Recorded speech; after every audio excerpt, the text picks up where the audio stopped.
Alors, c'est les petits plats du Prince. Alors, pourquoi les petits plats du Prince? Tout simplement parce que j'habite au lieu-dit au Prince. Voilà. Les petits plats, parce que c'est toujours sympa. Et en même temps, tout le monde croit que je suis un monsieur. D'accord. Et donc, souvent, on me demande, on me parle comme étant le prince, monsieur le prince. Okay. Et voilà, donc je dis non, le prince n'est pas un prince, c'est une princesse. Et le prince, c'est celui qui déguste. Et donc ça va être une quiche potiron cèpe, noix de pécan, dégustée avec une petite salade. En entrée, donc une tartine avec un houmous au butternut. Épicurienne, j'aime bien manger, j'aime les beaux produits, je suis plutôt cuisine de grand-mère. J'ai commencé, j'ai le souvenir moi d'une grand-mère déjà, grand-mère gersoise, donc mamie confiture, mamie qui avait connu la guerre, donc du coup les 3 murs de la cuisine étaient remplis de placards avec les conserves à bord, les haricots du jardin, les légumes du jardin, les fruits du jardin, les viandes, etc. Donc j'ai été très jeune embauchée, ne serait-ce que pour équeuter les haricots, pour aider à passer le coulis de tomates, pour aller ramasser les fèves, les poires, etc. Donc ça a commencé comme ça. C'était également les confitures, donc pendant qu'elle écumait, c'était d'aller chaparder l'écume dans l'assiette à côté. C'était les tartes maison avec une pâte maison que tu pouvais manger crue. Alors que maintenant, si tu fais ça avec de la pâte industrielle, c'est plutôt déconseillé. Là, c'était la vraie pâte pur beurre qu'elle nous laissait grignoter comme ça. Donc ça a commencé comme ça. Ensuite, j'ai continué avec un papa qui aimait cuisiner. Donc c'est lui qui m'a appris ne serait-ce qu'à vider un poulet, découper un poulet. J'ai commencé à... Alors il était d'origine pied noir, donc le couscous, tout ce qui était épices, donc j'ai été son goûteur, son testeur. Donc c'est avec lui que j'ai appris. J'avais une maman qui justement, elle par contre, n'était pas très cuisine, à part la cuisine de tous les jours, mais qui travaillait. Et donc comme j'étais une fille aînée de 3 enfants, elle me demandait souvent, donc elle avait prévu son repas, et elle me demandait de préparer le repas. Donc elle avait par exemple prévu de faire un lapin ou de faire un poulet en sauce. Elle m'avait tout préparé et il fallait que je surveille, que je commence à faire revenir sa volaille et mettre en place pour mes frères. Donc depuis tout le temps, j'ai pas d'idée où j'ai jamais cuisiné quoi. Ça a toujours été. Et après, je suis devenue moi-même maman. Et clairement, pareil, envie de donner à manger à mes enfants des choses dont je connaissais l'origine. Du coup, j'ai toujours cuisiné, même de leurs premiers petits pots. C'est moi qui préparais. Alors, en plus, je travaillais donc tard le soir. Donc le week-end, je cuisinais et je préparais les petits pots que je congelais.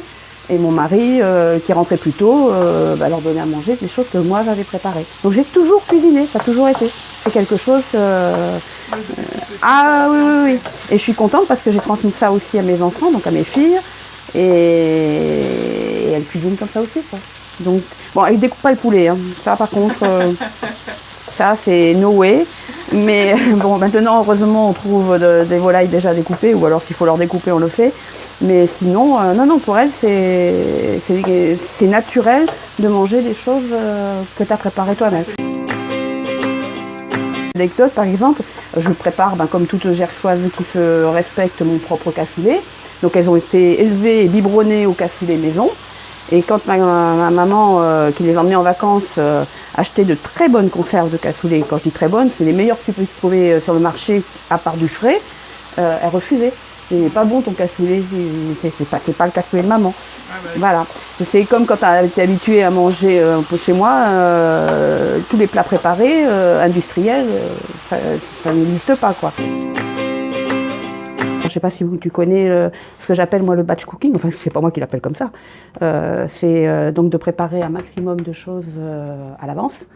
De manière à ne pas avoir à tout refaire toute la semaine. Donc là, tu vois, j'ai préparé mes légumes, tout a été coupé, a été épluché, et je suis tranquille pour la semaine.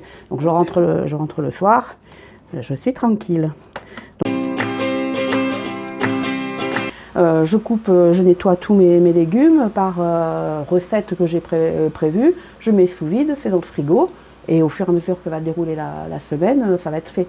Après, je fais aussi, toujours dans le sens du batch cooking, je vais faire des gros plats pendant le week-end. Donc par exemple, je vais faire une poule au pot le week-end, qu'on va manger comme une poule au pot. Mais après, le lendemain soir, tu vas avoir le bouillon, qui va te servir soit pour le manger avec des pâtes, soit pour faire un risotto. Pourquoi pas. Le restant de la poule, parce qu'il en reste toujours, surtout que nous on n'est plus que deux, tu le découpes en petits morceaux, tu as de la sauce blanche à côté, un feuilleté, tu as des bouchées à la reine, donc ça te fait déjà 3 repas, et ainsi de suite. Un rôti de bœuf, tu le fais cuire ton dimanche midi, tu n'as pas forcément envie d'en manger froid le soir, tu le gardes ce qui reste, haché, tu as soit une bolognaise, soit des lasagnes, soit un hachis parmentier. 3 repas.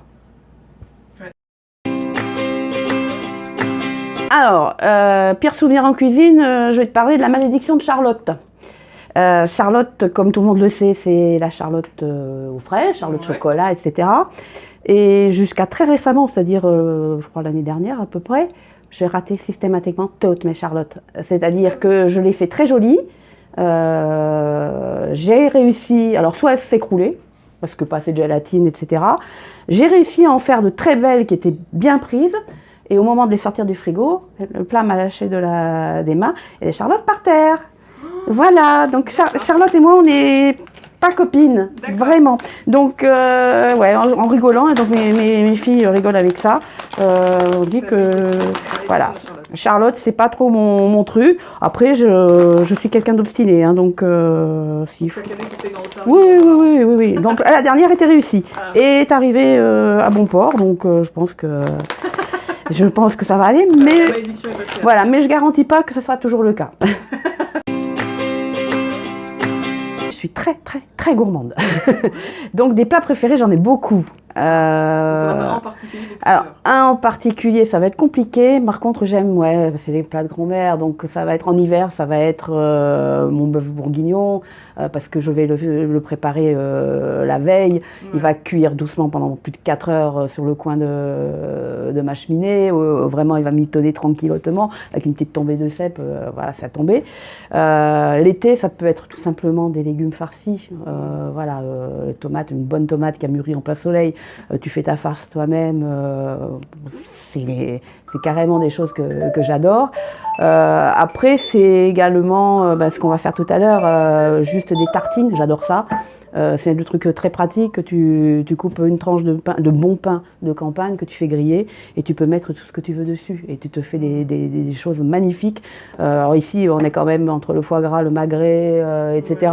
On a des jolis ingrédients, donc tu peux faire, je fais mon pesto moi-même, donc tu peux faire avec une tombée de légumes frais, tout juste cueillis du jardin, quelques fèves fraîches et autres, c'est très simple et voilà, moi c'est ce que j'aime, quoi. C'est la cuisine que j'aime en tout cas. Tous les deux à la maison avec mon mari, le marché c'est notre moment de la semaine où on a l'occasion de voir des producteurs locaux. On a la chance quand même d'être dans une jolie région, hein, donc clairement on a de beaux produits. Et ça me permet d'aller récupérer fruits, légumes. Alors pour tout ce qui est viande, je m'achalande auprès de la ferme voisine. Mais après, tout ce qui est fruits, légumes, fromage, tu achètes sur des producteurs locaux, quoi. Et ça, c'est important. Je conçois pas la cuisine autrement, quoi. Du pré-mâché, du pré-découpé, j'ai un peu de mal. Cookpad c'est venu? Alors, Cookpad, c'est venu progressivement puisque avec le blog, je participe à pas mal de défis culinaires sur différents groupes, etc. Et j'ai eu l'occasion d'être contactée par Caroline, qui elle est de Cookpad, mais qui fréquentait les mêmes groupes culinaires, puisque généralement le monde culinaire est assez, surtout les blogueurs, est assez restreint. Donc on finit par se retrouver tous sur les mêmes groupes. Et c'est elle qui m'avait parlé de Cookpad et qui m'a dit tiens, tu devrais publier des recettes sur Cookpad. Donc du coup je dis pourquoi pas, puisque de toute façon je publiais sur d'autres sites. Et puis je me suis prise au jeu. 300 et quelques recettes sur Cookpad. Ouais, je crois que j'aurais, je sais plus, 306, 307, quelque chose dans ce bout-là. Parce qu'en fait, ce qui est bien sur Cookpad, c'est qu'il y a des défis par thème et qui collent en général avec ce que moi je propose sur le blog. Je prépare, si tu veux, des semaines à thème. Donc à partir du lundi jusqu'au dimanche, ça va être sur une thématique de saison. Donc on a eu Halloween la semaine dernière, c'est pour ça que là on est sur les courges, parce qu'il faut passer les citrouilles d'Halloween, donc on est sur les recettes comme ça. Le mois de novembre, c'est également la cuisine italienne, puisque c'est le mois de la cuisine italienne, donc je vais avoir toute une semaine sur les pâtes. La semaine d'après, j'ai prévu le mois de la chasse. J'ai une interview qui est prévue avec un chasseur de palombe, qui est une chasse particulière de notre région. Donc expliquer un peu ce qu'est la chasse à palombe, ce qu'est une palombe par exemple par rapport à une tourterelle, etc. Donc je vais avoir toute une semaine sur la thématique chasse. Ensuite, j'ai une autre interview sur tout ce qui est porc noir de Gascogne, qui est une viande un peu spécifique à la région et que j'ai eu l'occasion de goûter, donc je vais faire également quelque chose autour de ça. Et puis après on va passer sur la thématique fête de Noël. Voilà, donc là tout le mois de décembre jusqu'à Noël, jusqu'à même début janvier, le réveillon du Nouvel An, je vais faire une thématique. Donc la première semaine ça va être tous les apéritifs, les verrines, etc. La semaine d'après ça sera les recettes d'entrée pour Noël. Après, tu auras les plats vraiment de fête, les bûches, les vacherins, etc. Et ensuite, tout ce qui est faire un réveillon entre amis et non plus en famille, où là, tu fais le joli buffet. Donc, ça va être la décoration, ça va être le tabling, ça va être tout ça.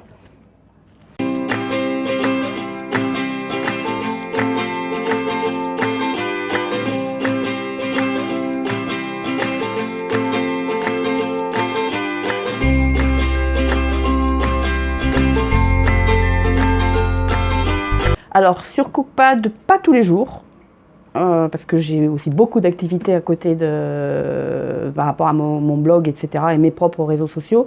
Par contre, j'essaye au moins d'y aller tous les 2-3 jours, à peu près. Ne serait-ce que pour voir s'il y a de nouveaux défis, s'il y a des choses qui peuvent m'intéresser, s'il y a de nouvelles thématiques, pour voir un petit peu les statistiques aussi sur mes recettes. Je vais voir en général. Je vais voir où j'en suis, combien de personnes sont allées voir ce que j'ai cuisiné, si ça a été apprécié, moins, etc. Moi, ça me permet de me situer. Donc oui, j'y vais. Alors, ce que j'ai aimé en particulier chez Cookpad, c'est la convivialité. Parce que c'est une petite équipe, en tout cas au niveau où moi je le ressens. C'est beaucoup de bonne humeur. C'est également des thématiques et donc effectivement de proposer des recettes sur une thématique en particulier, ça c'est quelque chose que j'apprécie et donc ouais, que j'ai retrouvé sur d'autres sites, mais pas aussi familial, je dirais. Donc ouais, c'est quelque chose que je recommanderais pour des gens qui aiment cuisiner de manière un peu familiale, etc. C'est quelque chose que je recommande, oui.